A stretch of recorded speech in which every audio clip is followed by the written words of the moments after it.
கிருஷ்ணனில் அவன் பாலுண்ட மார்பகங்களை அறுப்பேன் என பேசினாள் அத்தாய். வீரரை பெறாத மேன்மை தீர் மங்கையை ஊரவர் மலடி என்று உரைத்திட நாடியது. கார்கில் போரில் உயிர் துறந்த சரவணனின் தாயாரிடம் பத்திரிகையாளர்கள் பேட்டி எடுக்கிறார்கள். ஒரே மகனான சரவணனை போரில் இழந்துவிட்ட உங்கள் மனநிலை எப்படி என்று கேட்ட பொழுது, இந்தியாவை காப்பாற்ற போருக்கு மற்றொரு மகனை கொடுக்க முடியவில்லையே என வருந்தினாள் அத்தாய். பீமன் திரளும் அவருக்கு இளைய விஜயன் திரளும் விளங்கி நின்ற சேம மணிப்பூன் திருநாடு இது. 1971 இந்தியா பாகிஸ்தான் எல்லையில் லோங்கேவால் என்னும் இடத்தில் பாகிஸ்தான் இந்தியா மீது திடீர் தாக்குதல் நடத்துகிறது. அப்போது முன்னிரவு அந்த எல்லையில் இருந்த இந்திய ராணுவ வீரர்கள் வெறும் 149 பேர் மட்டுமே. இரவு முழுதும் போராடினாலும் ஒரு வீரன் கூட உயிர் மிஞ்ச முடியாது. எனினும் விடியும் வரை போராடினால் இந்திய விமானப்படைக்கு தகவல் கிடைத்து எப்படியேனும் எல்லையை காத்து விடலாம். இந்த சோதனை வந்த பொழுது 149 வீரர்களும் ஏகமனதாக வீரப்போரிட்டனர். மரணம் நிச்சயம் என்று தெரிந்தும் வெகு சிலரை தவிர்த்து பல பேர் வீரமரணம் எய்தினர். காலையில் விமானப்படை வந்து பாகிஸ்தானிய அதர்ம போரை அடக்கியது. இவ்வீரர்கள் வாழும் வரை போராடவில்லை, சாகும் வரை போராடினார்கள்.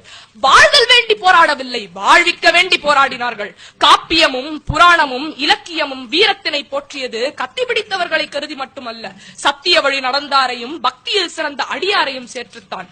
கற்றுணை போட்டி ஓர் கடலில் பாய்ச்சினும் என பேசவும் கற்றுளை பூட்டி ஓர் கடலில் பாய்ச்சினும் என பேச வைத்தது வீரம் நிறைந்த பக்தி. சிலுவை சுமந்த இயேசுவும் மெக்கா முதல் மதினா வரை நடந்த நபிகளும் வீரம் நிறைந்த பக்திக்கு சாட்சி. மாளிகை துறந்து மயான பூமியில் வாழ்ந்தாலும் ஆவி துறந்த மகன் அனாதை பிணம் ஆனாலும் சத்திய வழி துறக்காத உத்தமனாய் ஹரிச்சந்திரன். அவன் வழி பின்பற்றிய அண்ணல் காந்தி. நீதிக்கும் தர்மத்திற்கும் பக்திக்கும் வயது கிடையாது.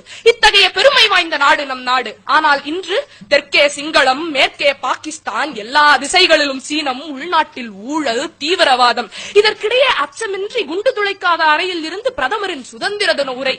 அரசியல் பிழைத்தோர்க்கு அறம் கூற்றாகும் அன்று, அரசியல் பிழைப்பு செய்வோர்க்கு அறம் வெறும் கூத்தாகும் இன்று.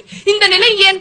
மக்களின் மறதி, அச்சம். அதனை நன்கு புரிந்து கொண்ட நமது அரசியல்வாதிகள் தீங்கு தடுக்கும் திறமிலரானோம்.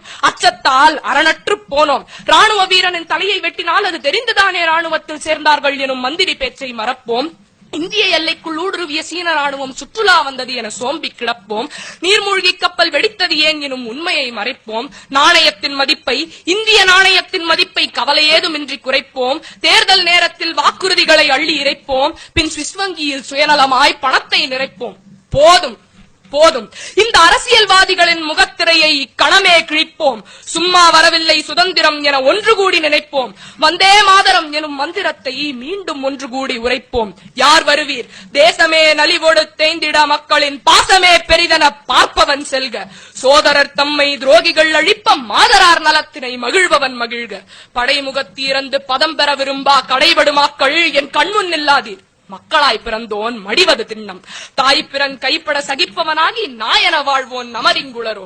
ஊரவர் துயரில் உருகுவோர் இருமின், சோர நெஞ்சிலா தூயவர் இருமின், வீரியம் நிறைந்த நெஞ்சினோர் இருமின், பாவியர் குருதியை பருகுவோர் இருமின், நெஞ்ச குருதியை நிலத்திடை விதைத்து வஞ்சகம் அழிக்கும் மாமகம் புரிவோம் யாம். வெற்றியே அன்றி வேறெதும் புரிகிலேம், வெற்றியே அன்றி வேறெதும் புரிகிலேம். இனி அச்சம் தவிர எழு ஆண்மை தவறேன். வந்தே மாதரம்.